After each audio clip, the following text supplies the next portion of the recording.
So I'm making up here to the port. Right now I'm in the north zone waiting for them to come take my box off. I bring a load in here. Then I'm taking a load out to this customer I'm dealing with. They do import and export. So any given day I could either have a load going to the customer or going to the customer empty, picking up a load coming back to the port. So this is my day-to-day operation right here. It's real simple. It's like clockwork. That's a nice KW right there. That's a day cab. I hardly see him in the port. They probably don't run the port a lot every day like I. But every now and then you see some trucks in here in the port. Some nice looking trucks. Because some of these companies, they don't just only pull containers. They pull container, dry box, reefer, flatbed, step deck, tankers, whatever. So whatever come up, they'll pull it. Sometimes they'll get a container load and deal with it. That's one of the best ways to do it, man. You gotta be all around. Whatever come up and it's paying good, you just want to be in the position to haul it. Especially if you have a lot of trucks. You don't want to put all your eggs in one basket. So a lot of small companies now, I should say a lot of small carriers,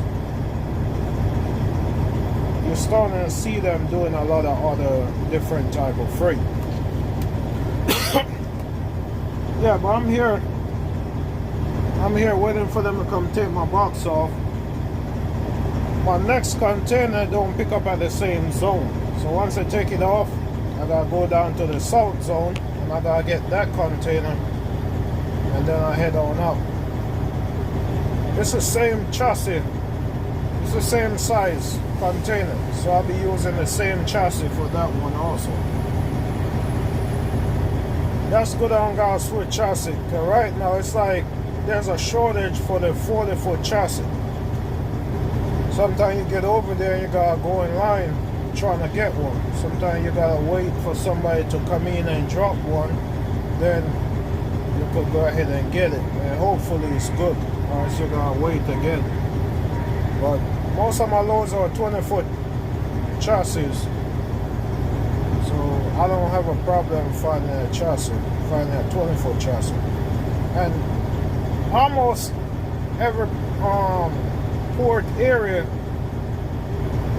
people I talk to in different areas, they're saying the same thing. They have a shortage of 40-foot chassis.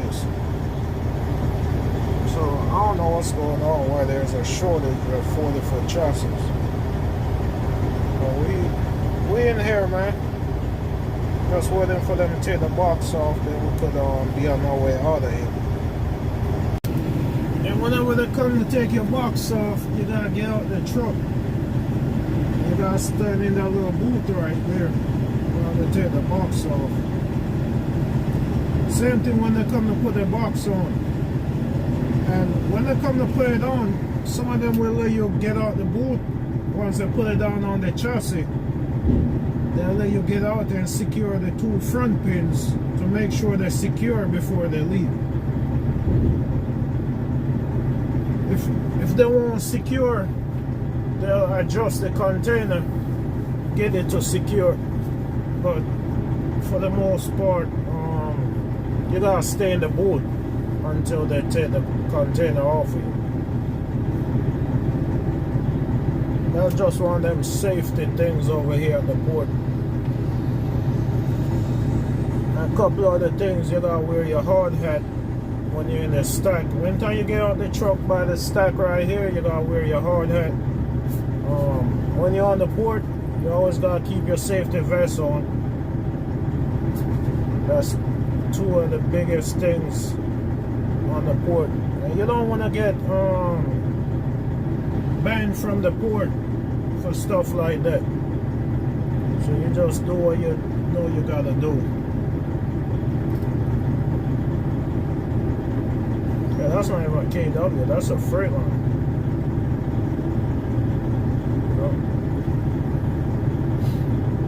Another big thing on the port is speeding. They'll ban you from the port for speeding. So you don't want to get caught speeding. They'll ban you for a few days or a month. Then you could come on back in. But if you keep getting a lot of speeding over here, they eventually ban you so you can't come back over here.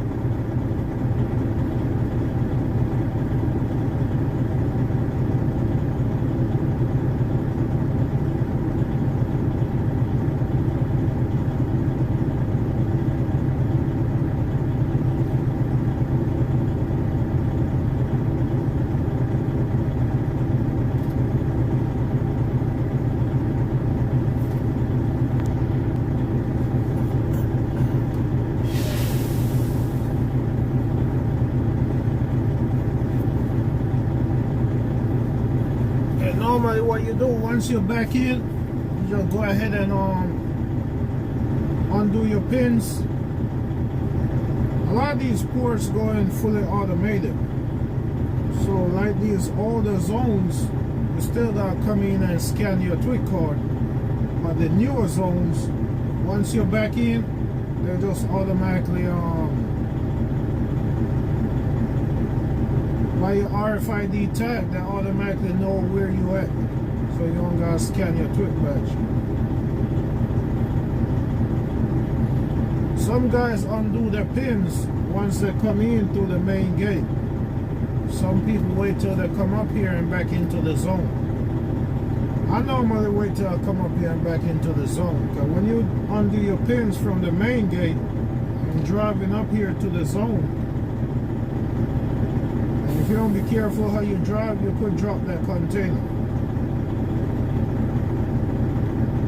Especially if it's a heavy load.